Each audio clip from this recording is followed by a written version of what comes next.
সন্ধ্যা, আপনাদের সাথে আছে আমি লাইলা ফারহানা অরিন।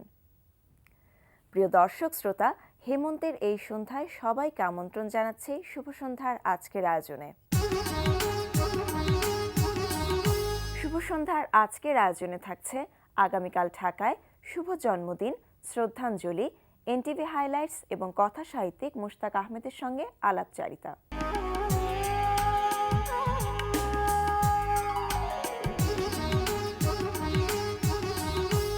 আগামীকাল ঢাকায় প্রথমেই জানিয়ে দিচ্ছি থিয়েটার সপ্তাহের সময়সূচি। সবার উপরে জীবন সত্য এই স্লোগান নিয়ে বাংলাদেশ শিল্পকলা একাডেমিতে অনুষ্ঠিত হচ্ছে থিয়েটার সপ্তাহ 2015। এই আয়োজনে বাংলাদেশ শিল্পকলা একাডেমির জাতীয় নাট্যশালা মিলনায়তনে আগামীকাল সন্ধ্যা 7টায় প্রদর্শিত হবে নায়লা আজাদের নির্দেশনায় রবীন্দ্রনাথ ঠাকুরের নাটক মুক্তধারা। এই আয়োজনে আজ সন্ধ্যা 7টায় বাংলাদেশ শিল্পকলা একাডেমির জাতীয় নাট্যশালা মিলনায়তনে প্রদর্শিত হবে নাটক কুহক চাল। নাটকটি রচনায় মাসুম রেজা, নির্দেশনায় ত্রপা মজুমদার।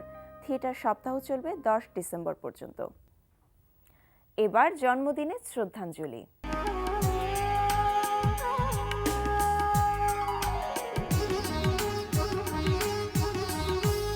আজ নন্দিত চলচ্চিত্র নির্মাতা তারেক মাসুদের জন্মদিন। 1957 সালের 6 ডিসেম্বর তিনি ফরিদপুরের ভাঙ্গায় নূরপুর গ্রামে জন্মগ্রহণ করেন। তার নির্মিত চলচ্চিত্রের মধ্যে রয়েছে মাটির ময়না, অন্তর্যাত্রা, মুক্তির গান, রানওয়ে। এছাড়াও তিনি অনেকগুলো অ্যানিমেশন প্রামাণ্যচিত্র নির্মাণ করেন। 2011 সালের 13 আগস্ট মানিকগঞ্জে এক মর্মান্তিক সড়ক দুর্ঘটনায় তিনি প্রাণ হারান। আজ জন্মদিনে নন্দিত চলচ্চিত্র নির্মাতা তারেক মাসুদকে আমরা স্মরণ করছি গভীর শ্রদ্ধায়। এবার শ্রদ্ধাঞ্জলি।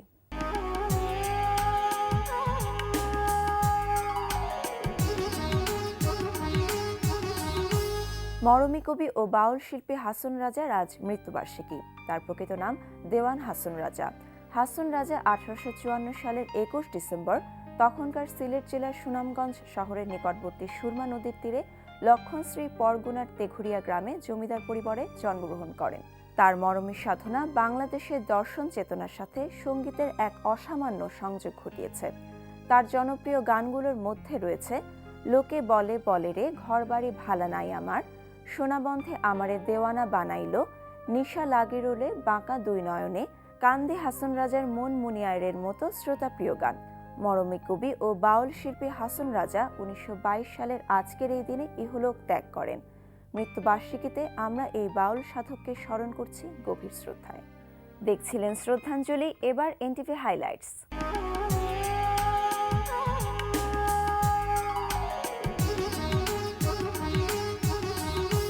প্রিয় দর্শক, এবার জেনে নিন কি কি থাকছে এনটিভির আজ রাতের অনুষ্ঠান সূচিতে।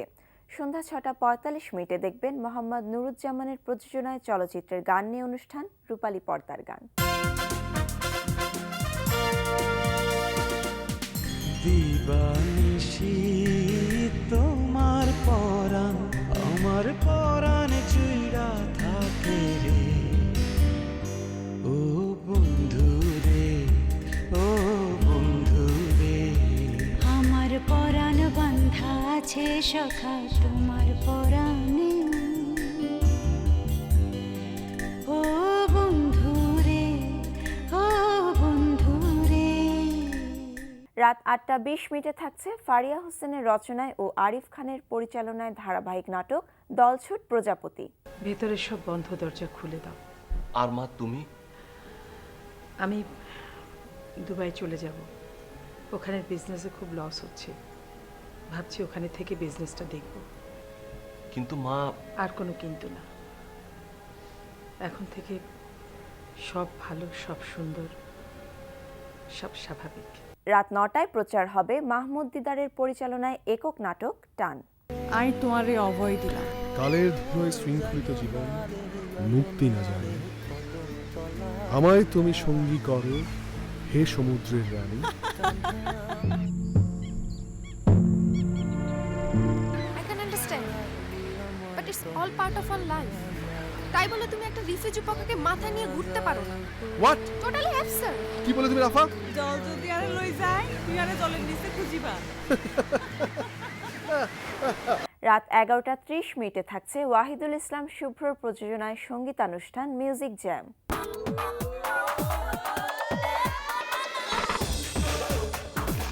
এই ছিল এনটিভি হাইলাইটস।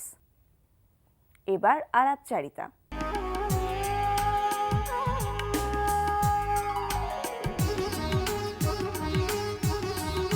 মোশতাক আহমেদ রচিত বই নিয়ে শাহবাগ পাবলিক লাইব্রেরি চত্বরে অনুষ্ঠিত হচ্ছে কথা সাহিত্যিক মোশতাক আহমেদের একক বইমেলা। মেলা সম্পর্কে জানতে চলুন কথা বলি তার সঙ্গে। শুভ সন্ধ্যা। শুভ সন্ধ্যা। কেমন আছেন? হ্যাঁ, ভালো আছি। আমন্ত্রণ আমাদের আজকের আয়োজনে। আমরা জানি যে আপনার লেখা বই নিয়ে পাবলিক লাইব্রেরি চত্বরে একটি একক বইমেলার আয়োজন করা হচ্ছে। প্রথমে আপনাকে অনেক অভিনন্দন নিয়ে জানতে চাই যে মূলত কোন ভাবনা থেকে এই বইমেলাটির আয়োজন করা হলো? আসলে আমাদের দেশে যে বইয়ের প্রবণতা সেটা ফেব্রুয়ারিতে আমরা প্রকাশ করে থাকি এবং আসলে বই প্রকাশ হওয়ার পর এটা পাবলিশারদের কাছে চলে যায় এবং তারা এই বিপণনটা দেখেন কিভাবে পাঠকের হাতে বইটা পৌঁছে দেওয়া যায়, এই চিন্তা ভাবনাটা তারাই করেন। তো আমাদের যারা প্রকাশক আছেন তারা হঠাৎ করে মনে করলেন যেহেতু বেশ কিছু বই হয়েছে তো আলটিমেটলি একটা বইমেলা করা যায় কিনা, এই ধারণা থেকে মূলত যারা পাবলিশার আছেন তারাই এই ইনিশিয়েটিভটা নিয়েছেন। গত বছরও ছোট করেছিল, বাট এর বছর ব্যাপকভাবে তারা পাবলিক লাইব্রেরি অঙ্গনে এই বইমেলা গতকাল থেকে শুরু করেছেন এবং এটা চলবে হচ্ছে আগামী বুধবার পর্যন্ত। আচ্ছা, এখন পর্যন্ত পাঠকদের মধ্যে এই বইমেলাটিকে নিয়ে কেমন আপনি সাড়া দেখছেন? খুবই চমৎকার। আমরা আসলে বইমেলাটা শুরু হয়েছে আসলে পরশুদিন 4 তারিখে। তো আমরা দেখতে পেয়েছি প্রচুর দর্শক পাঠক ওখানে ছিলেন এবং পাঠকের সাথে যে আসলে লেখকের একটা ইন্টারাকশনের বিষয় থাকে, এটা একটা চমৎকার একটা প্ল্যাটফর্ম এবং সেখানে আমাদের তো তাদের উচ্ছ্বাস, তাদের প্রশ্ন, তাদের আবেগ এবং তাদের যে ফিডব্যাকটা ছিল সেটা আমরা পেয়েছি এবং যে রেসপন্সের কথা বললেন সেটা সত্যি অত্যন্ত সন্তোষজনক। মানে আমরা আশা করি না যে এতটা ভালো রেসপন্স আমরা এখান থেকে পাবো। আচ্ছা, মোট কয়টি প্রকাশনের বই এসেছে এই বইমেলাতে? বেসিক্যালি 6টি প্রকাশনীর বই, এখানে 6টি প্রকাশনী থেকে আমার বই প্রকাশিত হয়েছে এ পর্যন্ত। সব প্রকাশনীর বই এখানে আছে, প্রদর্শিত হচ্ছে। তো মূলত অনিন্দ্য প্রকাশ, নালন্দা প্রকাশ এবং আপনার সময়, অন্য প্রকাশ এবং আপনার কথা প্রকাশ সবাই মিলে আসলে এই করেছে। মূল উদ্যোক্তা হচ্ছে অনিন্দ্য প্রকাশ। তো এই যে ভাবনাটি তৈরি হলো যে আপনার বই নিয়ে শুধুমাত্র সায়েন্স ফিকশন ধর্মী বই নিয়ে একটি আলাদাভাবে বইমেলা করার, তো প্রকাশকদের মধ্যে তাদের মধ্যে আপনি আগ্রহটা কেমন দেখলেন? আমার যে লেখাগুলো আসলে যে বইগুলো আছে শুধু সায়েন্স ফিকশন ছাড়া অন্যান্য বই আছে, এখানে আসলে সবগুলো বই নিয়ে এই মেলাটার আয়োজন করা হয়েছে। আর পাশাপাশি যেহেতু সায়েন্স ফিকশনের জন্য বললেন, আমরা সায়েন্স ফিকশনের সম্পূর্ণ আলাদা একটা মেলা করে থাকি, গত বছরে করেছিলাম। এটা আমরা বাংলাদেশি সায়েন্স ফিকশন সোসাইটির ব্যানারে, যেটা আমরা গত বছর প্রথম আপনার এই ব্যানারে বইমেলা করি, অতঃপর এবছর ওই বইমেলাটাকে আমরা ফেস্টিভ্যাল হিসেবে নিয়ে আসছি। তো এখানে শুধু এক্সক্লুসিভলি সায়েন্স ফিকশন বই থাকবে এবং সকল রাইটারদের বই এই ফেস্টিভ্যালে থাকবে। বাট আমার যে মেলাটা আছে এখানে শুধুমাত্র সায়েন্স ফিকশন ছাড়াও আমার যে ভৌতিক বইগুলো আছে, প্যারাসাইকোলজি আছে, নর্মাল উপন্যাস যেটা, ভ্রমণ উপন্যাস, মুক্তিযুদ্ধ ভিত্তিক বইগুলো, এই শুধু আমার একক বই মেলাগুলোতে প্রদর্শিত হচ্ছে এবং বিক্রি হচ্ছে। আচ্ছা, 4 তারিখে তো উদ্বোধন হয়েছিল, তো উদ্বোধনে কি আলাদাভাবে কোনো আয়োজন করেছিলেন? হ্যাঁ, উদ্বোধনে আমাদের একটি ব্যাপক আয়োজনই ছিল। এখানে আমাদের শ্রদ্ধেয় সর্বজন শ্রদ্ধেয় আনিসুজ্জামান স্যার আসছিলেন, উনি প্রফেসর এমিরিটাস, সবার কাছে অত্যন্ত শ্রদ্ধেয়। খুব বিস্ময়ের ব্যাপার ছিল, আমি জাফর ইকবাল স্যারকে আমন্ত্রণ করেছিলাম, উনি আসবেন আমি ভাবিনি আর কি। তো উনি নিজেই চলে আসছিলেন এবং সাথে ম্যাডামও আসছিলেন, খুবই সারপ্রাইজিং ছিল। পাশাপাশি আমাদের আলী ইমাম ভাই ছিলেন জাহাঙ্গীরনগর বিশ্ববিদ্যালয়ের বাংলা বিভাগের চেয়ারম্যান ছিলেন, আর আমার শুভাকাঙ্ক্ষী সহ অনেক পাঠক ছিলেন। তো আলটিমেটলি এটা চমৎকার একটা উৎসব ছিল আমার জন্য, সত্যি অনেক বড় একটা মিলন মেলা ছিল, আমার জন্য অনেক বড় একটা প্রাপ্তি ছিল। একজন লেখকের জন্য বাংলাদেশে একক মেলা এবং এভাবে সুন্দরভাবে উদযাপিত হয়, অনেক অনেক বড় একটা প্রাপ্তি আমি বিশ্বাস করি। নিশ্চয়ই, আমরাও সেটা বুঝতে পারছি। তো এই বইমেলাটি উপলক্ষ করে কি আলাদাভাবে কোনো বই লেখা হয়েছে? আসলে আলাদাভাবে বই লেখা ছিল বা শেষ পর্যন্ত প্রকাশিত হয়নি, কারণ আমরা আসলে বইমেলাকে কেন্দ্র করে লিখি আর আমাদের দেশে ট্র্যাডিশনটা এরকমই হয়ে গিয়েছে। তো যদি এই ক্ষেত্রে বের হয়ে আসা যায় তাহলে আসলে খুব ভালো হয়। তো যেমন গত ঈদ সংখ্যায় আমাদের বই বের হয়ে, পূর্ণাঙ্গ বই বের হয়েছে, বাট আসলে এখানে প্রকাশ করা হয়নি, হয়তো বইমেলায় আসবে। তো এই বইমেলা উপলক্ষে আসলে এইভাবে বই প্রকাশিত হয়নি। আচ্ছা, এ পর্যন্ত আপনি প্রায় 50টিরও বেশি সায়েন্স ফিকশন ধর্মী বই লিখেছেন। তো আগামী বইমেলায় আমরা কি আপনার কাছ থেকে এরকম কোনো বই পাচ্ছি সায়েন্স ফিকশন ধর্মী? হ্যাঁ, আগামী বইমেলায় আমার 4টি বই আশা করছি যে প্রকাশিত হবে। একটা হচ্ছে যে সায়েন্স ফিকশন, যেটা একটা রিবিট, একটা রোবট ঢাকা শহরে ঘুরে বেড়ায় এবং মজার কাজ করে, এই বইটি লেখা শেষ, সেটি আসবে। প্রতি বছর একটা ভৌতিক বই লিখি, বইটাও লেখা শেষ। আর একটা ছোটদের একটা গোয়েন্দা সিরিজ আছে যেটার নাম শিশিলিন, এই বইটাও আসবে। আর একটা বই যেটা সায়েন্স ফিকশন প্রতি বছর আমরা লিখে থাকি, সেটা বইটির নাম হচ্ছে নীলির ভালোবাসা। এটা আসবে, লেখা শেষ, এটা ফেব্রুয়ারিতে পাওয়া যাবে। এই যে বিভিন্ন ধর্মী বই, এই বইগুলোর মধ্যে সায়েন্স ফিকশনের প্রতি আপনার যে অন্যরকম একটা আগ্রহ, অন্যরকম একটি ভালোবাসার জায়গা, এটি কবে থেকে তৈরি হলো? আসলে সায়েন্স ফিকশন লিখি নিজের থেকেই, এর আসলে কোনো এক্স্যাক্ট উত্তর নেই। হয়তো সায়েন্সের স্টুডেন্ট, ফার্মেসির স্টুডেন্ট ছিলাম ঢাকা ইউনিভার্সিটিতে, তখনই বিজ্ঞানের প্রতি একটা আগ্রহ। আর বিজ্ঞানকে আসলে সহজ করে মানুষের কাছে তুলে ধরার একটা ইনহেরেন্ট প্রবণতা বোধহয় নিজের মধ্যে আছে, কারণ বিজ্ঞান শুনলে মানুষ অনেকটা ভয় পায়। জি। বাট সায়েন্স ফিকশন হয় কি খুব সিম্পল একটা থিওরি দিয়ে, একটা ফিকশন কিছু মিক্স করে দিয়ে এত সুন্দরভাবে একটা গল্প তৈরি করা যায়, যার ফলে হয় কি নিজেরই ভালো লাগে। কারণ এখানে সৃষ্টিশীলতার বড় একটা স্কোপ আছে, সৃজনশীলতার স্কোপ আছে। কারণ I am going to the future.